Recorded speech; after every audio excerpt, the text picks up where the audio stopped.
ಕರ್ನಾಟಕ ಸಂಘಟನಾ ವೇದಿಕೆ ವತಿಯಿಂದ ಇವತ್ತಿನ ದಿನ ಪತ್ರಿಕಾಗೋಷ್ಠಿ ಹಮ್ಮಿಕೊಂಡಿದೆ. ವಿಷಯವೇನಂತಂದರೆ, ಕಲ್ಯಾಣ ಕರ್ನಾಟಕ ವಿಭಾಗವನ್ನು ಬರಗಾಲ ಪೀಡಿತ ಪ್ರದೇಶವನ್ನಾಗಿ ಘೋಷಿಸಬೇಕು ಮತ್ತು ಹಿಂದೆ ರೈತರಿಗಿದ್ದಂಥ ಬೆಳೆ ಸಾಲವನ್ನು ಮನ್ನಾ ಮಾಡಬೇಕೆಂದು ಕುರಿತು ಪತ್ರಿಕಾಗೋಷ್ಠಿ ಹಮ್ಮಿಕೊಳ್ಳಲಾಗಿದೆ.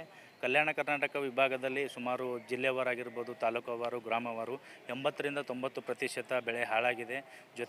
ಜೊತೆಗೆ ಇನ್ನೂ ಕೆಲವರು ರೈತರು ಬೆಳೆ ಕೂಡ ಬಿತ್ತಿಲ್ಲ. ಬೇರೆ ಕಡೆಯಿಂದ ಸಾಲ ಮಾಡಿಬಿಟ್ಟು ಬೇಳೆ ಆಗಿರ್ಬೋದು, ಗೊಬ್ಬರ ಆಗಿರ್ಬೋದು ಎಲ್ಲ ಖರೀದಿ ಮಾಡಿ ಬಿತ್ತಿರ್ತಾರೆ. ಅಂಥವೆಲ್ಲ ತುಂಬ ಲಾಸ್ ಆಗಿದೆ.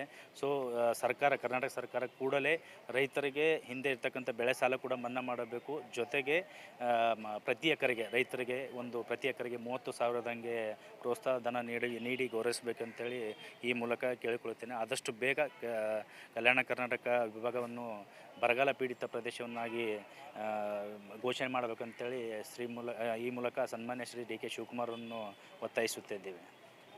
ಸರ್, ಇವಾಗ ಒಂದು ತಿಂಗಳಿಂದ ಸಂಘಟನೆದವರೆಲ್ಲ ಇದ್ರ ಬಗ್ಗೆ ಹೋರಾಟ ಮಾಡ್ತಾ ಇದ್ದಾರೆ. ಇನ್ನೊಂದ್ರ ಬಗ್ಗೆ ಯಾವುದೇ ಥರದ ರೆಸ್ಪಾನ್ಸ್ ಕೊಡ್ತಾರೆ?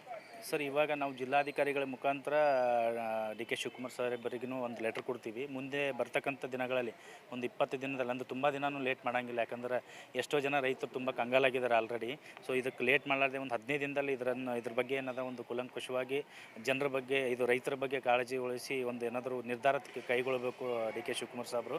15 ದಿನದಲ್ಲಿ ಏನಾದರೂ ಈ ರೀತಿ ಒಂದು ಕ್ರಮ ಕೈಗೊಂಡಿಲ್ಲ ಅಂತಂದರೆ ಉಗ್ರವಾದ ಹೋರಾಟವನ್ನು ಕಲಬುರಗಿ ನಗರದಲ್ಲಿ ಹಮ್ಮಿಕೊಳ್ಳುತ್ತೆ ಅನ್ನೋದು ನಮ್ಮ ಕರ್ನಾಟಕ ಸಂಘಟನಾ ವೇದಿಕೆ ಮುಖಾಂತರ ಆಗ್ರಹಿಸುತ್ತೇನೆ. ಗುರು ಬಂಡಿ ಅಂತೇಳಿ ಕರ್ನಾಟಕ ಸಂಘಟನಾ ವೇದಿಕೆ ಸಂಸ್ಥಾಪಕ ರಾಜ್ಯಾಧ್ಯಕ್ಷರು.